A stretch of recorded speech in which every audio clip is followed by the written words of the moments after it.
My last hint and tip for using this rope frame die is to take these pool mats. What do I mean by pool mat? It is these puzzle pieces that come in big sets that is really thick foam, so it is thicker than the traditional craft foam, which is quite thin by comparison. And we are going to die cut this and make a stamp. So I've cut a piece that hopefully will fit better this time. Yes. And I need my base die, and I need to swap my plates because I cut into one and keep the other clean. So I'm going to cut into this one like so. Okie dokie. Let's see what we got.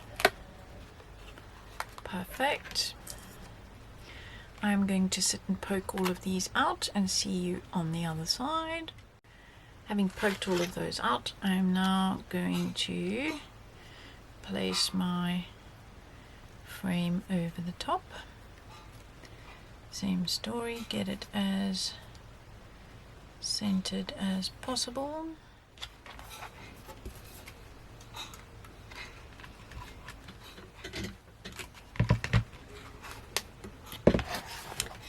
And ta-da!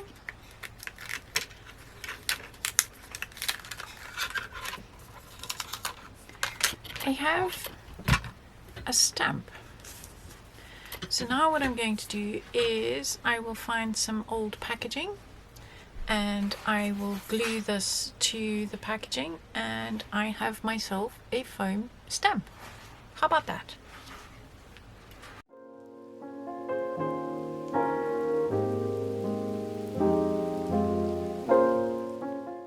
The only trick I'm going to suggest for this is that you pop out your centerpiece from your die and pop it in there, just to make sure that it is true to shape.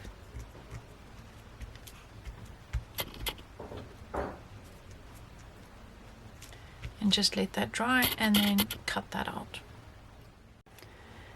This has had some time to dry, and I can pull that middle piece out and cut myself a background piece. And I'm going to make sure that I cut the edges nice and round, just so that they don't hurt me, because this plastic can be really sharp. So I have glued the, how do I explain this? Not the side that I die cut. So the die cut side has the indentations from the actual frame, and I don't want that, so I have glued it on with the die cut side on the backing sheet. And I'm just going to use normal VersaFine clear ink,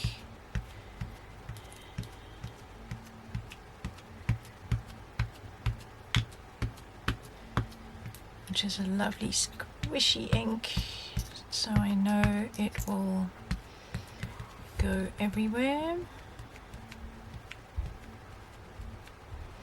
including my desk, because now I'm trying to make sure that I have ink all over the stamp. So I found some 300 GSM watercolor cardstock, and I have turned it so that the smooth side is facing up. And basically I'm going to walk my fingers all the way around the stamp.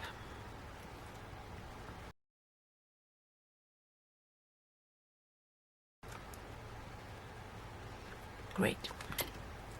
And now I have a gorgeous stamp. Next, I'm going to use the masks that I made earlier, which of course are not exactly the same as the stamp, because, well, they can't be unless I made them at the same time, but they will work perfectly well enough so that I can protect this side while I'm working. And as usual, I'm going to use my low tack tape. So I'm going to just make sure I'm going to work one area at a time.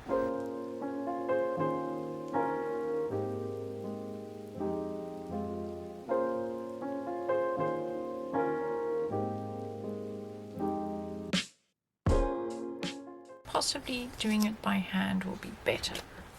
So I'm going to turn this so that I can see what I'm doing and what I've got on my ink pad, and I'm just going to ink carefully there,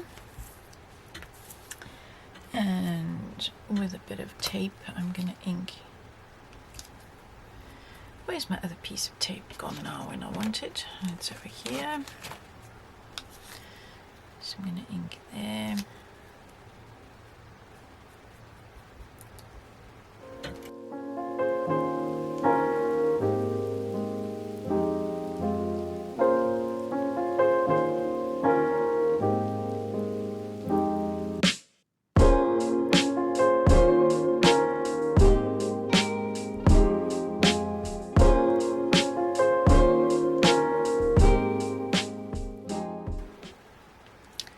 And here we have my finished stamped image with all the shading and shadowing, making it look so three-dimensional.